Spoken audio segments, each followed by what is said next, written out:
मंगलाचरणं कुर्मः। मातरं हृदयेत्यात्मा तिष्ठं भुजवासिनी कालानां सुभोगाय क्रियते काव्यदीपिका। काव्यदीपिकायाः तृतीयशिखायाम् अस्माकं मुख्यविषयः आसीत् काव्यानां भेदाः। काव्यस्य त्रयो भेदाः सन्ति। ध्वनिकाव्यम् अर्थात् उत्तमकाव्यं, गुणीभूतव्यङ्ग्यकाव्यम् अर्थात् मध्यमकाव्यं, चित्रकाव्यम् अर्थात् अधमकाव्यम्। अद्य वयं इतः पूर्वं वयं ध्वनिकाव्यं गुणीभूतव्यङ्ग्यकाव्यं विस्तरेण पठितवन्तः। अद्य वयं चित्रकाव्यविषये पठामः। नाम चित्रकाव्यं किमस्ति, तस्य लक्षणं किम्, उदाहरणं किं, तस्य कति भेदाः सन्ति, तदत्र पठामः। चित्रकाव्यमाह इति वदन्तु सर्वे। व्यङ्ग्यार्थहीनं काव्यं यत् तत्तु चित्रमिति स्मृतम्।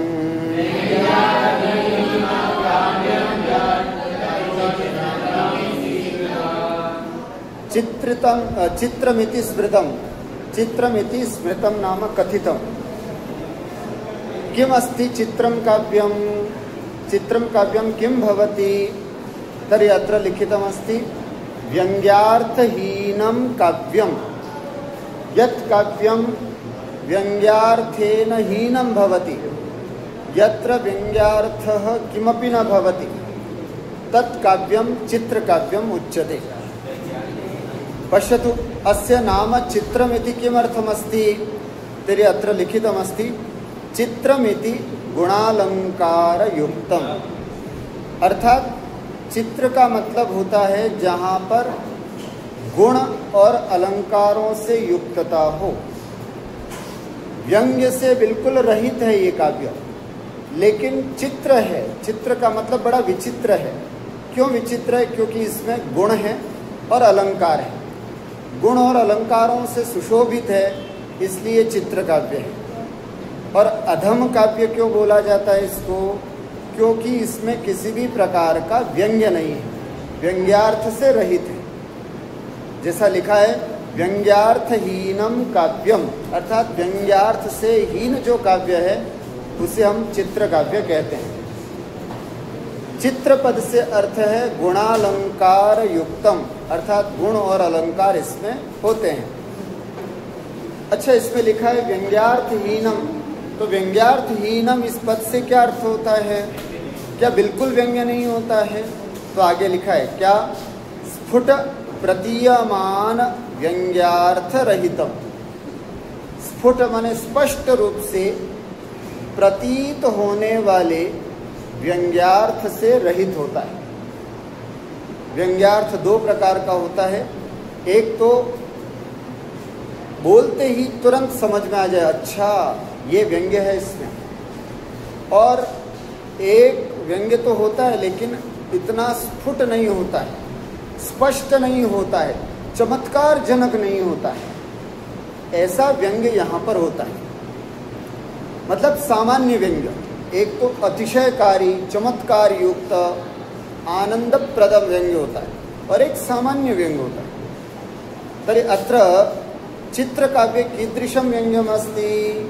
तर्हि लिखितमस्ति स्फुट प्रतीयमानार्थरहितं, है ना? स्फुट प्रतीयमान व्यङ्ग्यार्थरहितं भवति। अर्थात स्पष्ट प्रतीयमान व्यंग्यार्थ से रहित यह काव्य होता है, इसलिए इसको बोलते हैं व्यंग्यार्थहीनम। तच्च अधमम काव्यम उच्यते।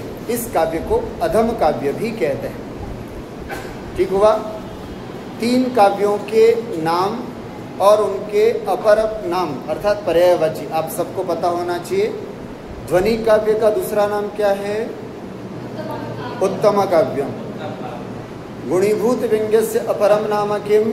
मध्यम काव्यम। चित्र काव्यस्य अपरम नाम किम? अधम काव्यम। तदेव अत्र लिखितम अधमम काव्यम उच्यते। उस चित्र काव्य को अधम काव्य भी कहते हैं। ठीक है गुरुजी, अधम काव्य किससे कहते हैं, चित्र काव्य किससे कहते हैं, समझ में आई। विशेष रूप से समझने वाली बात यहाँ पर आपको यह है, इसको अधम क्यों कहा जाता है और इसको चित्र क्यों कहा जाता है। चित्र इसलिए कहा जाता है क्योंकि इसमें गुण और अलंकार होते हैं। अधम इसलिए कहा जाता है कि इसमें स्फुट प्रतीयमान व्यंग्यार्थ नहीं होता, स्पष्ट रूप से प्रतीत होने वाला व्यंग्यार्थ नहीं है, इसलिए अधम है। चित्र इसलिए क्योंकि इसमें गुण और अलंकार होते हैं, बस। ऐसे इस चित्र काव्य के दो भेद होते हैं। कौन कौन से, देखिए, तस्य भेदान आह शब्द चित्रम वाच्य चित्रम द्विविधम तत्प्रकीर्तितम।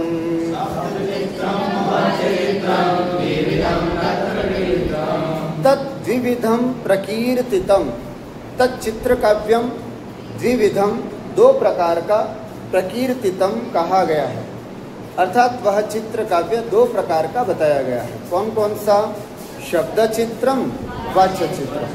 एक शब्द चित्र होता है और दूसरा वाच्य चित्र होता है ना, अर्थात शब्द के द्वारा जो चमत्कार होता है वो शब्द चित्र, और वाच्य माने अर्थ, अर्थ के द्वारा जहाँ पर चमत्कार होता है उसे हम अर्थ चित्र, वाच्य चित्र या अर्थ चित्र कहते हैं।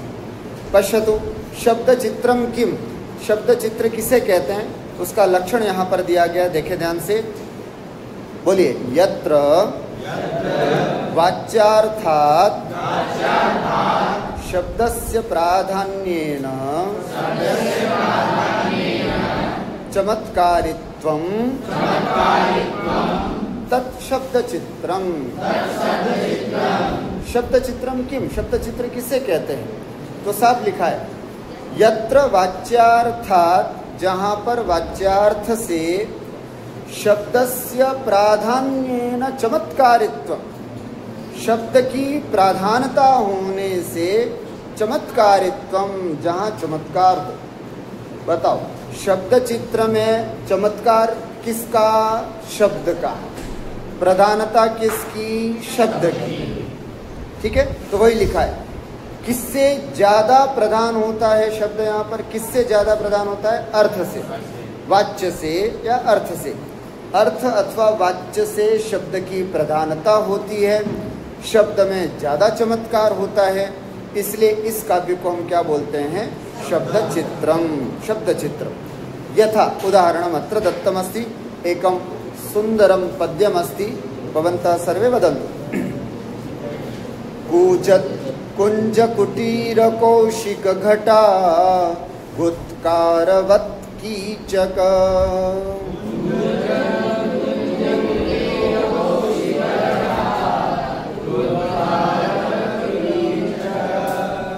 तम स्तंभाडंबरमूकमोकुलिकुल क्रौञ्चावतोऽयं गिरिः।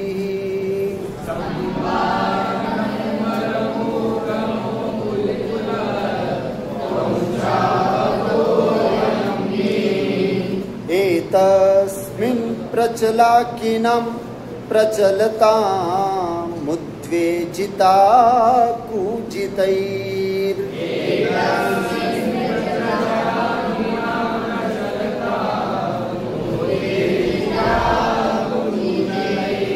रुद्वेल्लन्ति पुराणचन्दनतरो स्कन्धेषु कुम्भीनसा।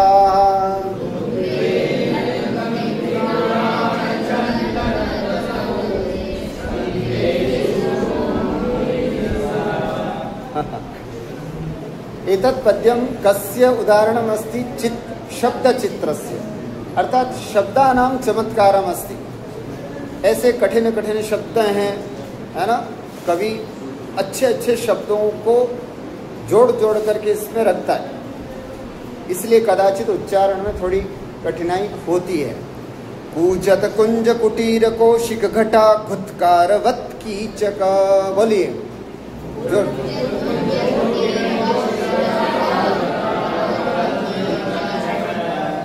है ना, ऐसे शब्द चित्र वाले काव्य को, पद्य को जितना स्पीड से बोलेंगे उतना आनंद आता है। ध्यान से सुनना, फिर से बोलना।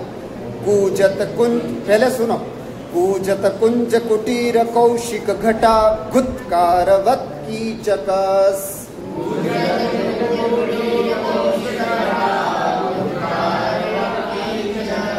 स्तंभाडंबर मूकमो कुलिकुलः क्रोंचोवतोऽयं गिरिः।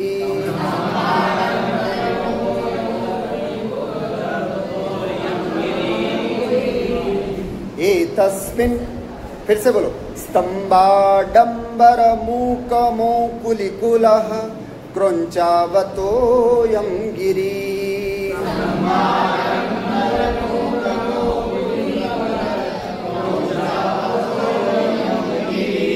एतस्मिन् प्रचलाकिनां प्रचलतामुद्वेजिताः कूजितैः।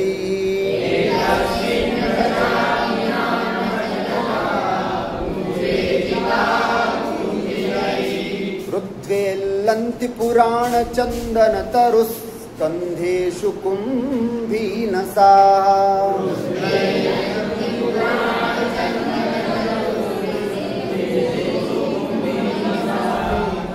यत्र एकस्यैव शब्दस्य साम्यता भवति तर्हि तत्र कः अलङ्कारः भवति? अनुप्रासः। कः अलङ्कारः भवति? अनुप्रासः। यथा प्रथमपङ्क्तौ पश्यन्तु, कस्य वर्णस्य आधिक्यमस्ति? क, ककारस्य।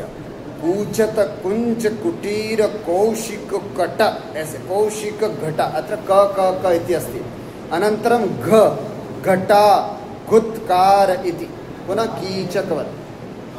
तथैव स्तंभ डंब इत्या अत्रापि, है ना, पुनः मूक मौकु मौकुलिकुल, अत्रापि ककार लकारयोः आवृत्ति अस्ति। शब्दानाम् आवृत्ति ही अत्र अस्ति।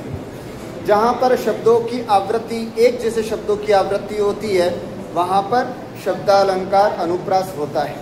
जैसे आप लोगों ने हिंदी में पढ़ रखा ना, चाचा ने चाची को चांदी की चम्मच में चटनी चखाई, च च च, कौन सा अलंकार है? अनुप्रास अलंकार। कौन सा अलंकार है? अनुप्रास। तथैव अत्र अनुप्रास अलंकार से सौंदर्यमस्ति। एक मम्मट का लिखा हुआ मैंने सुनाया था शायद आपको, वो भी शब्दालंकार में बहुत अच्छा उदाहरण है। स्वच्छंदोच्छलदच्छ कच्छ कुहरच्छातितराम्बुच्छटा मूर्छन मोह महर्षि हर्ष विहितस्नान्नानि कान्नायव भिद्यादुद्यदुदार दरदुरदरि दीर्घ दरिद्रद्रुम द्रोहोद्रेकमहोर्मिमे दुर्मदा मंदाकिनी मंददा। एक ऐसा भी उदाहरण। तो यहाँ पर कवि का व्यंग्य प्रदर्शित करना उद्देश्य नहीं होता है, उद्देश्य है शब्दों का सौंदर्य प्रस्तुत करना। व्यंग्य अच्छा न होने के कारण बेचारे को कहाँ डाल दिया? इसको अधम काव्य में। कहाँ डाल दिया? अधम काव्य। क्योंकि हमारे यहाँ पर उत्तमता का मापक क्या चीज है? व्यंग्य। व्यंग्य अच्छा तो उत्तम काव्य, व्यंग्य मध्यम तो मध्यम काव्य, व्यंग्य बिल्कुल नहीं तो अधम काव्य। व्यंग्य शब्दों का चमत्कार कोई महत्वपूर्ण नहीं है, यहाँ पर व्यंग्य का चमत्कार ज्यादा महत्वपूर्ण। भवतु यहाँ पर भी थोड़ा बहुत व्यंग्य होगा, स्फुट प्रतीयमान व्यंग्यार्थ से रहित है, लेकिन अस्फुट प्रतीयमान व्यंग्यार्थ तो होगा ही। देखिए पहले अर्थ देखते हैं सामान्य रूप से। यहाँ पर क्या कहना चाह रहे हैं? दो बातें मुख्य रूप से कह रहे हैं कि उल्लुओं से डर करके कौवे, है ना, बैठे हुए हैं, और दूसरी बात है कि मयूरों से डर करके सर्प भी छिपे हुए हैं। ये दो बातें इसमें मुख्य रूप से बता रहे हैं। इसकी भाषा देखिए। और ये कहाँ पर बैठे हुए हैं? क्रोंच पर्वत पर। कहाँ पर हैं? क्रोंच। वर्णन कवि क्रोंच पर्वत का कर रहा है। क्रोंच पर्वत की पंक्ति देखिए, क्रोंचावतो यम गिरिः, क्रोंचावतः अर्थात क्रोंचावताख्य, क्रोंचावत नाम का अयम गिरिः एषः पर्वतः अस्ति। क्रोंचावत नाम का यह ऐसा पर्वत है। कैसा पर्वत है क्रोंचावत पर्वत? कैसा है? तो पहला विशेषण, कूजत कुंज कुटीर कौशिक घटा गुत्कारवत बस यहाँ तक लीजिए, गुत्कारवत एक विशेषण। क्या कह रहे हैं, देखिए, अयम यह सामने दिखाई देने वाला, कूजंतः शब्दायमान अर्थात आवाज करते हुए, कुंजेषु, है ना, कुंजेषु, कुंज किसे बोलते हैं, लतादि पिहितोदर स्थानेषु, जहाँ पर बहुत सारी लताओं से ढका हुआ जो स्थान होता है ना, उसको हम क्या बोलते हैं, कुंज।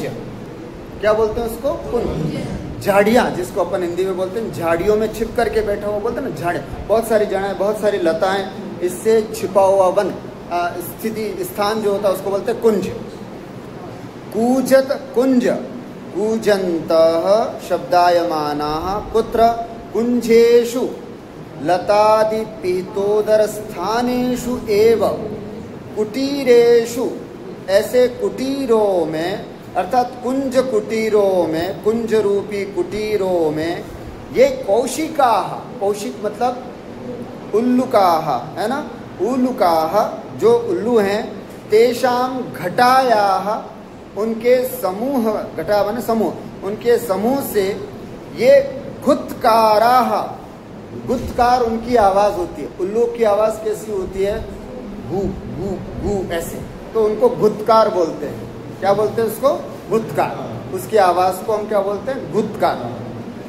कूजत कुंज कुटीर कौशिक घटा गुत्कारवत, अर्थात कुंजत मने शब्दायमानाः कुंजेषु एव कुटीरेषु, कुंज रूपी कुटीरों में, ये कौशिका उलूकाः, तेषां घटायाः समूहस्य ये गुत्काराः, घू घू इति शब्दाः, तद्वत्सु अर्थात उनसे युक्त, उन शब्दों से युक्त, क्या, कीचक स्तंभानाम आडंबरेषु, कीचक स्तंभ, कीचक माने होता है बांस, कीचक किसे बोलते हैं, बांस को।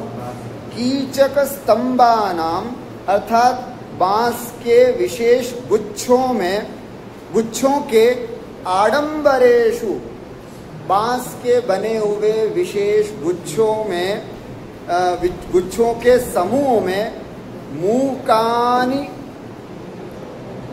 मौकुलीनाम कुलानि, मूकानि अर्थात उल्लू से डर करके बिल्कुल मौन बैठे हुए, मौकुलीनाम कुलानि, मौकुली मने होता है काक, मौकुलीनाम काकानाम कुलानि समूहा यत्र तादृश, अर्थात उल्लुओं की घू घू आवाज करते हुए, उल्लुओं से डर करके बिल्कुल मौन, है ना, बांस की झुरमुट में बैठे हुए, कौन, मौकुली, मौकुली माने होता है काक, कौवे, है ना, मौकुली नाम कुल अर्थात कौवों के समूह। बाहर उल्लू थे, उल्लुओं से डरते हैं कौवे, तो उल्लुओं से डर करके, है ना, उस बांस के झुरमुट वन में चुपचाप बैठे हुए थे। ऐसे जहाँ पर बैठे हुए हैं, ऐसा क्रोंचावत नाम का पर्वत, एक विशेषण, क्रोंचावत पर्वत, जहाँ पर उल्लुओं से डर करके कौवे चुपचाप बैठे हुए हैं, ऐसा पर्वत। दूसरा विशेषण, एतस्मिन्, और इसी पर्वत पर, प्रचलताम प्रचालिकानाम कूचितैः उद्वेजिताः कुंभीनसाः, कुंभीनस माने होता है सर्प, और इसी में प्रचलताम प्रचालिकानाम, प्रचालिक किसको बोलते हैं, मयूरों को, प्रचलताम विहरताम प्रचालिकानाम मयूराणाम कूजितैः केकाभिः, मयूरों की आवाज को क्या बोलते हैं, केका, क्या बोलते हैं, केका, केकाभिः उद्वेजिताः त्रासिताः, अर्थात वहीं पर घूमने वाले मयूरों की आवाज से डरे हुए कुंभीनसाः अर्थात सर्प भी, पुराण चंदन तरु स्कंदेषु उद्वेल्लन्ति, पुराण मने पुराणानां चिरंतानां चंदन वृक्षाणां स्कंदेषु शाखामूलेषु उद्वेल्लन्ति कंपन्ति, और वहीं पर इधर उधर घूमते हुए, मयूरों की आवाज से डरे हुए सर्प भी, पुराने कोई चंदन के पेड़ के जो शाखाएं, उन शाखा मूल में बैठे हुए सर्पा कुंभी नसाह उद्वेलंती, अर्थात कांप रहे हैं, निलीयंते, अथवा इसको हम छुपे हुए हैं ऐसा भी कह सकते हैं। अर्थात मयूरों की आवाज सुन करके डरे हुए सर्प भी शाखाओं की स्कंधों में अथवा शाखाओं की स्कंधों में स्थित होते हुए डर रहे हैं, कांप रहे हैं, अपने आप को छुपाने का प्रयास कर रहे हैं। अब यहाँ पर क्या विशेषता है, मतलब इसको काव्य क्यों बोला गया, ये तो एक सामान्य अर्थ हो गया। इसको काव्य क्यों बोला गया, तो एक तो यहाँ पर समास कैसा है, दीर्घ समास। दीर्घ समासत्वात् टकारादि वर्ण प्रयोगाच्च, और टकारादि वर्णों का प्रयोग होने से यह रचना ओज गुण व्यंजिका। कौन सा गुण है इसमें, ओज गुण। कति गुणाः भवन्ति, त्रयः गुणाः भवन्ति। कौन कौन से, माधुर्य, ओज, प्रसाद, त्रयः गुणाः भवन्ति। अत्र गुणः कः अस्ति, ओज गुणः अस्ति। अस्तु, अलङ्कारं पश्यामः। ककार मकारादीनाम् अनेकधा साम्यात् अनुप्रासश्च शब्दालंकार। ककार और मकार का अत्यधिक प्रयोग होने से, अनेक बार प्रयोग होने से यहाँ पर अनुप्रास नामक शब्दालंकार भी है। जैसा कि मैंने आपको पहले ही बताया था, कौन सा काव्य पढ़ रहे अपन, चित्र काव्य। इसका नाम चित्र क्यों रखा, क्यों, क्या, गुणालंकार युक्त होने से इसका नाम क्या रखा, चित्र काव्य। अभी हमने उदाहरण में देखा इसमें गुण भी है, कौन सा गुण है, ओज, और अलंकार भी है, कौन सा अलंकार है, अलंकार। इसलिए ये अधम काव्य अथवा चित्र काव्य का बहुत अच्छा उदाहरण जानना चाहिए। ठीक है।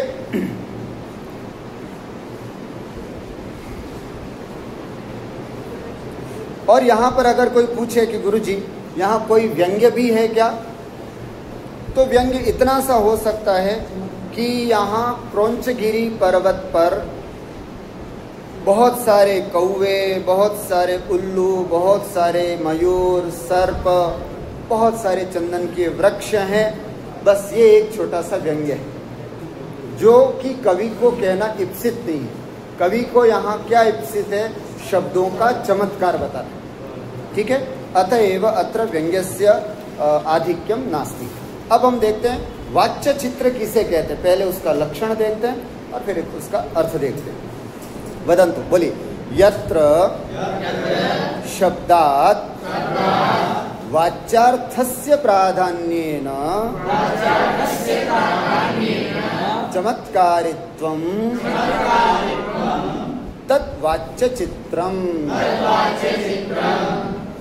यत्र माने जहाँ पर शब्दात्, शब्द से ज्यादा, वाच्यार्थस्य प्राधान्येन, वाच्यार्थ की प्रधानता होने से, चमत्कारित्वम, चमत्कारिता हो।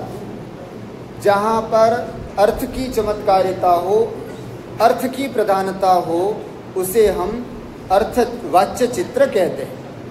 स्पष्टम। जहाँ पर शब्द से ज्यादा वाच्यार्थ की प्रधानता होने से चमत्कारिता हो, तत् वाच्य चित्रम, उसे हम वाच्य चित्र कहते हैं। यथा, जैसा उदाहरण, यहाँ पर एक उदाहरण आपको, किसका चमत्कार है यहाँ पर, शब्दों का चमत्कार नहीं है, जो अर्थ निकल करके आ रहा है उसका चमत्कार है। कथम, पश्यामा। ते दृष्टिमात्र पतिता अपि कस्य नात्र,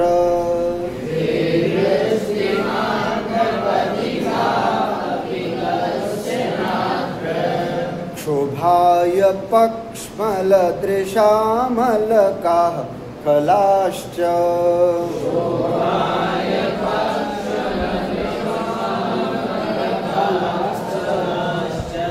नीचाः सदैव सविलासमलीकलग्ना,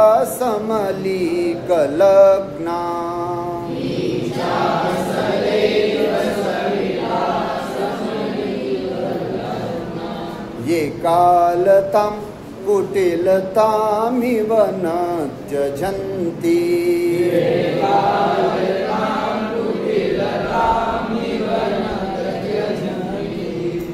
इति पश्यतु अत्र अर्थचित्रम उदाहरति। अर्थचित्र का उदाहरण दे रहे हैं। दो की बात हो रही है यहाँ पर, पक्ष्मल दृशाम अलकाह और खलाह, इन दोनों की बात हो रही है। किसकी बात हो रही है बेटा? पक्ष्मल दृशाम अलका। पक्ष्मल दृश्य कौन होते हैं? पक्ष्मल दृश्य क्या होता है? तो पक्ष्मले अर्थात पलकों पर, पक्ष्मले बहुपक्ष्म युक्ते दृशौ यासाम तादृशीनाम सुंदरीणाम, है ना। पक्ष्मले पलकों पर आंखें हैं जिसकी, दृशौ नेत्रे यासाम अर्थात बहुत गहरी पलकें हैं जिसकी, बहुत गहरी आंखें हैं जिसकी, ऐसी सुंदरी की बात चल रही है। तो पक्ष्मल दृक् मतलब सुंदरी, दृक् दृशौ दृशा दृशम दृशौ दृशा षष्ठी बहुवचन दृशाम, पक्ष्मल दृशाम नाम सुंदरीणाम। अलकाह, अलका समझते क्या होता है? हाँ, केश, बाल। परंतु केश और बाल बोलेंगे तो थोड़ा सा अन्याय हो जाएगा इस शब्द के साथ। हाँ, अलका का मतलब क्या होता है? अलका का मतलब क्या होता है? होता तो बाल ही है, होता तो केश ही है, लेकिन हिंदी में इसके लिए एक बहुत अच्छा शब्द है, उर्दू में या हिंदी में क्या जुल्फें, क्या बोलते हैं उसको? हाँ, ये थोड़ा सा और निकट जाएगा। बाल और केश बोलेंगे तो सिंपल सी बात होगी। यहाँ पर अलक का मतलब होता है वो जो सुंदरियाँ ऐसे घुंघराले बाल निकाल करके, आजकल वो ऐसे करती है ना, थोड़ा बहुत लट आदि क्या बोलते हैं, निकाल। हाँ, जो भी आप समझ रहे हो, मेरी बात जहाँ तक पहुँचानी थी आप पहुँच गए बिल्कुल। तो वो अलका, उसको बोलते अलक। जुल्फें जिसको बोलते, है ना। तो घुंघराले बाल से युक्त, है ना, वो बाल ऐसे होते हैं जैसे घन घटाएं होती हैं, ऐसा उपमा दी जाती है। तो पक्ष्मल दृशाम अलका, सुंदरियों के बाल, और खलाह और दुष्ट व्यक्ति, कस्य क्षोभाय न, भला किस व्यक्ति को क्षोभित नहीं कर देती हैं, विचलित नहीं कर देती। सामने दुष्ट व्यक्ति आ जाए तो भी व्यक्ति विचलित हो जाता है, और सामने कोई सुंदरी आ जाए आप लोगों के तब भी आप लोग विचलित हो जाते हो, है ना। हर्ष क्या बोल रहे हो? तो ये बात है। तो यहाँ पर यही कहा क्या, देखो, ते दृष्टि मात्र पतिता, है ना, ते अर्थात वे सभी, दृष्टि मात्र पतिता अर्थात दृष्टि में सामने मतलब दिखने मात्र पर ही, कौन? वे दोनों, सुंदरियों के अलक और खलाह माने दुष्ट लोग। दुष्ट लोग भी अगर दिख जाए मात्र तो भी हमारे लिए बड़ा क्षोभ का कारण बनते हैं। अरे यार, आज किसका मुंह देख लिया, अब ये आ गया, मेरा दिमाग खराब करेगा, ऐसे। और उसी तरह सुंदरियों के बाल, घुंघराले बाल, इनको देख करके भी क्षोभाय, क्षोभ के लिए होते हैं। कवि की बात है, कवि का चिंतन है, कैसा भी हो सकता है। दृष्टि मात्र प्रतीताः दृङ् मात्र गोचरताम गतापि अत्र नाम लोके कस्य क्षोभाय, क्षोभम नाम हृदय चांचल्यम व्यथाम च उत्पादयितुम न भवन्ति इति शेष। किसके लिए चंचलता उत्पन्न करने वाले नहीं होते, अर्थात ये देखने मात्र से ही सबके लिए हृदय में क्षोभ उत्पन्न करने वाले होते हैं। कौन? अलक और खल, ऐसे। अब आगे क्या बता रहे? नीचाः सदैव सविलासमलीकलग्नाः, और ये दोनों नीच भी होते हैं। ये कैसे हुआ गुरुजी? तो अलग पक्ष में ले गए। अलग माने अलग, समझ गए ना, बार बार अर्थ नहीं बताऊं। अलग शब्द, अलग के अर्थ में नीच का मतलब क्या लेंगे? नीचाह, बड़े बड़े नीचे तक जाने वाले घुंघराले बाल। नीचाह, अलग भी कैसे होते हैं? नीचे होते हैं, इसलिए नीच बोला। और दुष्ट कैसा होता है? नीचा। नीचा। तो अलकाः अपि नीचाः, खला अपि नीचाः, ऐसे। तो नीचाः, अधोगामिनाः, अलकाः अर्थात बहुत नीचे तक जाने, जिसके बड़े बड़े बाल होते हैं वो हमेशा अच्छे लगते हैं, तो ऐसे नीचाः। और खलाः, खल के पक्ष में दुराशयाः, खराब अभिप्राय वाले। सदैव सविलासम, है ना, और सदैव सविलासम, अगर हम अलक के पक्ष में इसका अर्थ करेंगे, सदैव हमेशा, सविलासम विलासेन सहितम, विलास को उत्पन्न करने वाले, विभ्रम को उत्पन्न करने वाले वे अलक होते हैं। और खल के पक्ष में लेंगे तो सविलासम, यहाँ वबयोर अभेद, व और ब में थोड़ा अभेद माना जाता है अर्थ निकालने के लिए। सविलास की जगह पर हम सबिलास बोल देते, सबिल। तो सबिलास, बिल मने छिद्र और आस मने प्रहार, है ना, अर्थात बिलम छिद्रम तत्र आसः प्रहारः तत्सहितम, उससे सहित, अर्थात प्रहार कामना पुरस्सरम, हमेशा जहां पर भी थोड़ा बहुत दोष दिख जाए तुरंत उस पर प्रहार करने वाले होते हैं खललो। सबिलासम, सबिल, बिल आस, बिल माने छिद्र, आस माने प्रहार, छिद्रों पर प्रहार करने वाले उससे सहित होते हैं, इसलिए सबिलासम खलाह, सविलासम अलकाः, है ना। इस तरह से दोनों के लिए अर्थ जाता है। अलीक लग्नाः, है ना, अलीक, अलीक का मतलब क्या होता है और कहाँ लगे हुए हैं? अलीक माने ललाट में। अगर हम बालों की बात करें, अलीके लग्नाः इति अलीक लग्नाः, अलीके नाम ललाटे, है ना, ललाट पर लगे हुए। ललाट पर मतलब वो मैं कह रहा था जो बाल ऐसे करके आ जाते हैं ना ललाट पर, ऐसे, मेरे तो सही है ना तो वो ऐसे करके बाल जो ले आते हैं ना ललाट पर ले आकर, वो थोड़े और ज़्यादा सुंदर लगते हैं, ऐसे ऐसे करके करते हैं ना वो, और फिर ऐसे खींच करके लाते। आपने देखा होगा जो दुल्हन तैयार होने जाती है वो स्पेशल पता नहीं कौन सी मशीन घुंघवाती हैं और ऐसे करके उन बालों को घुंघराले करती है, अलग बनाती हैं, अलग उसकी संज्ञा करवाती होता है। ये अपना अपना एक सबका सौंदर्य का एक स्टाइल है, करते हैं। अली के लग्नाः अर्थात वे बालों की जब बात करते हैं तो वो अली के नाम ललाटे लग्नाः नाम सन्निविष्टाः अर्थात आए हुए।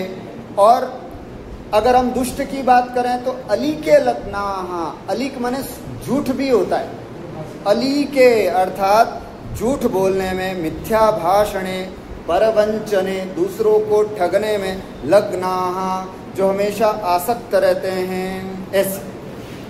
और आगे ये कालताम कुटिलताम इव न त्यजन्ति, चौथी लाइन। ये और भी देखो कि जो कुटिलताम इव कालताम न त्यजन्ति, कुटिलताम इव अर्थात वक्रता की तरह, बालों के पक्ष में बात कर रहे हैं, वक्रताम इव कुटिलताम इव नाम वक्रताम इव कालताम अर्थात वक्रता कृष्णताम, है ना, वक्रता कृष्णताम, काल माने कालेपन को, न त्यजन्ति नहीं छोड़ते हैं। और दूसरे अगर दुष्ट के पक्ष में लेंगे तो कुटिलताम अर्थात कपट परायणताम, कपट परायणता को, कालताम पर पीडनोद्यमम भयानकत्वेन यमरूपताम, काल बन करके आ जाते हैं दुष्ट लोग सामने कभी परेशान करने के लिए। तो कुटिलता के कारण कालताम अपने यमरूपता को न त्यजन्ति कभी नहीं त्यागते हैं। इस तरह से कुटिलताम इव कालताम, कालताम इव कुटिलताम इति सहोपमया, कालता कुटिलतयो अर्थात काल की तरह कुटिल होते हैं, कुटिल की तरह काल होते हैं, ये दोनों यहाँ पर सहोपमया, कालता कुटिलतयोः समुच्चयो बोध्य। अस्तु, कालताम कुटिलता ये अर्थ यहाँ पर हुआ। और यहाँ दीप का अलंकार है, प्रकृता प्रकृतयोः खलाल अलकयोः, खल और अलग दोनों में क्षोभ जनकत्वादि रूप एक धर्मान्वयात, अर्थात क्षोभ जनक आदि एक धर्म का अन्वय इनमें और इनमें। जैसे दीपक होता है ना, बीच में रहता है, इस रूम को और इस रूम को दोनों को प्रकाशित करता है। इसी प्रकार यहाँ पर जितने भी शब्द हैं, क्षोभ अलग पक्ष में भी गया और दुष्ट के पक्ष में भी गया, है ना। उसके बाद जैसे नीच शब्द है, दोनों के पक्ष में जाता है। तो ऐसे किसी एक संज्ञा का दोनों पक्षों में दोनों धर्म के साथ अन्वय होने से दीप का अलंकार होता है। यहाँ पर दीप का अलंकार है। अर्थ की प्रधानता का मतलब है अर्थालंकार की प्रधानता। शब्द की प्रधानता का मतलब है शब्दालंकार की प्रधानता। उसमें शब्दालंकार अनुप्रास की प्रधानता थी, यहाँ अर्थालंकार कौन सा? दीप का अलंकार की प्रधानता है। अतएव अत्र वाच्य चित्रम अस्ति, पूर्वतन श्लोके शब्द चित्रम आसीत् इति काव्य प्रभेदनम नाम तृतीय शिखा। इस प्रकार से काव्य के भेदोपभेद को बताने वाली यह तृतीय शिखा यहीं पर समाप्त होती है। अस्तु, एवं अद्य वयं तृतीय शिखाम अत्रैव समाप्तं कुर्मः। अनन्तरम् अग्रिमकक्षायां वयं पाठ्यक्रमानुसारम् अग्रिमविषयं पठिष्यामः।